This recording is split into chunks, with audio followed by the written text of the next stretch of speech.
It's been a stormy week here in California. It took me quite a while today to find a place that's protected from the wind.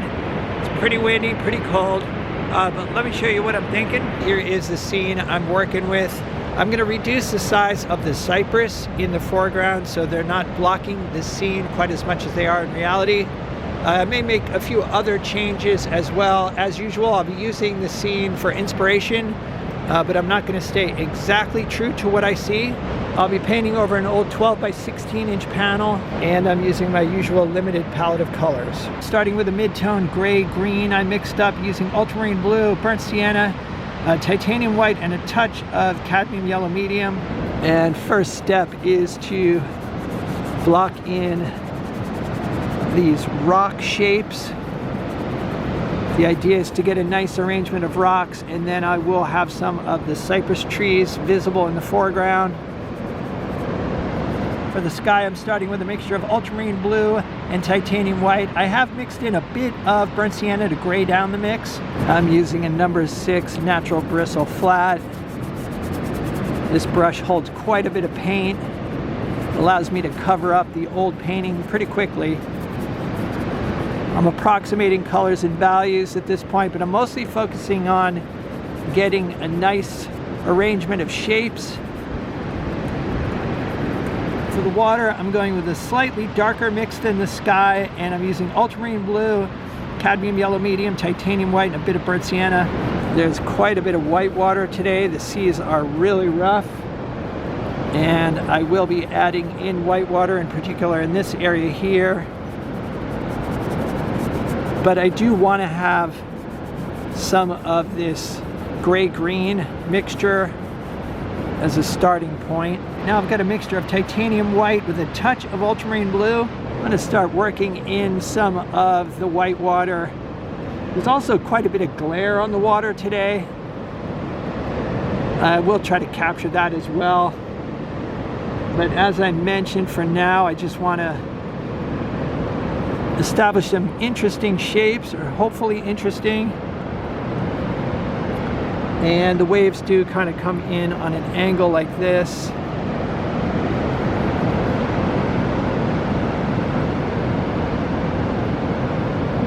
As usual, I'm trying to paint without expectation. I'm just out here enjoying the process, not worried about whether this painting turns out or not. And to be honest, I do have my doubts as to whether it's going to turn out. But we shall see.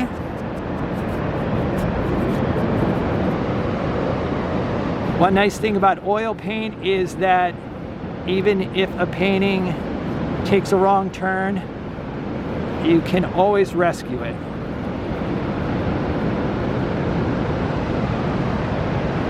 One challenge about this area down below here is I can't really see it because it's obscured by branches, but I will be painting some branches over that area, so it should be all right. I'm going to warm up this sand color a bit here. And the sun just came out. Hopefully it'll stick around for a while. It was so cold. The temperature is not too bad. It's the wind that makes it feel so cold. All right, so there is the block in. One thing I want to point out is that I will be putting some small rocks along the water line here so that you have an idea of the actual size of these rocks. Right now it's kind of hard to tell how big they are. I do want them to feel like they're off in the distance, so by putting a few small rocks, it'll hopefully give the idea that this area of the cliffs is out quite a distance away.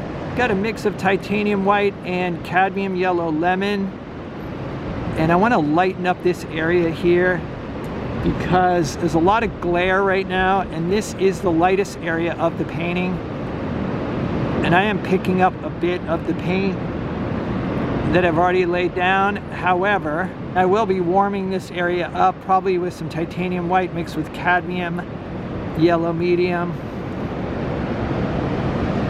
This rock in reality seems to be kind of a gray-green color in the shadows, but I am adding purple tones to it just because I want to create a feeling of light, and I want the purple to play against the yellows that I'm going to put in the water.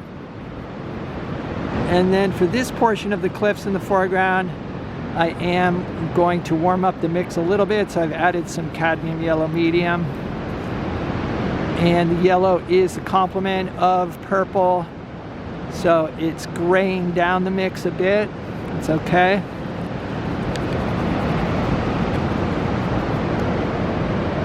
There are a lot of big waves breaking out here, but I don't want to make them too big because they actually look small in relation to the rest of the scene. So I'm always comparing the size of the shapes that I'm painting, adding a rock in this area, and that will hopefully balance out the composition a little bit. Using a number 4 synthetic flat.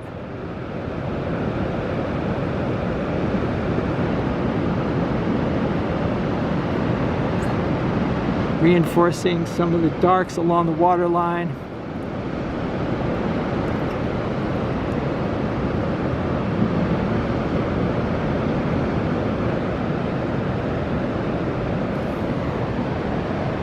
All right, I've got ultramarine blue and titanium white for the portion of the white water that's in shadow. Shadow right here as well, and here. Reinforcing the color of the water here. Adding a bit of purple to the water as well. And now I'm using a number 8 natural bristle flat.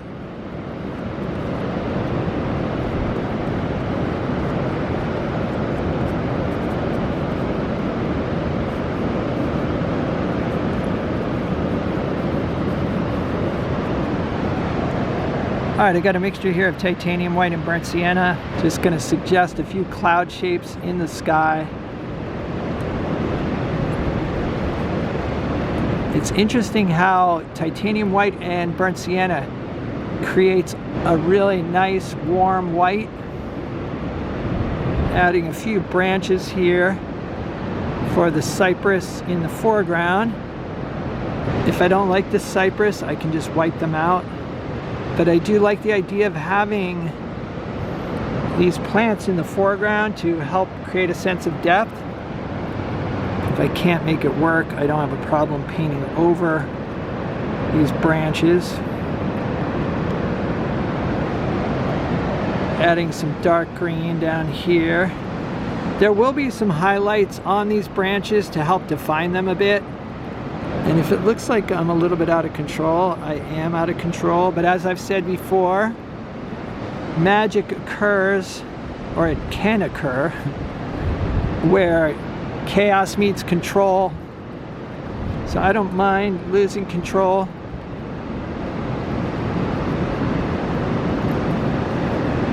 What's more, I don't mind losing control on the internet in front of everybody, because this is how I paint. This is my process, and it doesn't always work.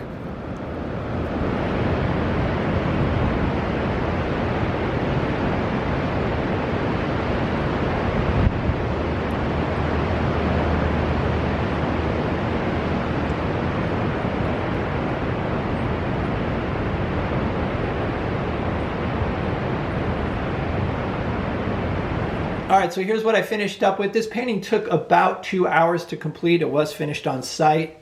I have not done any touch-ups. However, I may add some additional highlights on the water. The main goal with this painting was, same as usual, to have a pleasing composition and a convincing feeling of light. I also wanted to create a sense of depth by having some of the cypress branches in the foreground.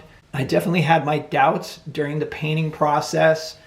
In the past, I probably would have abandoned this painting, but I've learned from experience that it's good just to keep going and keep experimenting and try to solve the problems on site if you can and not get discouraged. I felt like the plants in the foreground weren't really working out, and I decided that the reason was that the background hills here and the tree or the branches in the foreground were blending together, and there wasn't a sufficient feeling of space between the two.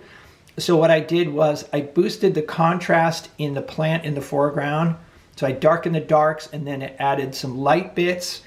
And then for the mountains in the background, I lightened those up considerably, even though in person they seemed really dark. The challenge with that is that I wanted to have strong contrast between the glare and the mountain or this hill or these rocks. I wanted strong contrast there, but yet I also wanted a sense of depth. So I just kept experimenting with the value of these rocks or these mountains here, or these cliffs, whatever they are, until I had a balance that worked, so that I got a feeling of light, but also a sense of depth. All right, so I hope you guys enjoyed this video. Let me know what you think in the comments. If you'd like to see some extra videos and help support the channel, there's a Patreon link down below. It's a Patreon support that helps keep me making these videos, and it's much appreciated. If you got something out of this video and Patreon's not your thing, I've also put a PayPal tip jar down below, so check it out. Other than that, stay creative. I'll see you guys in the next video.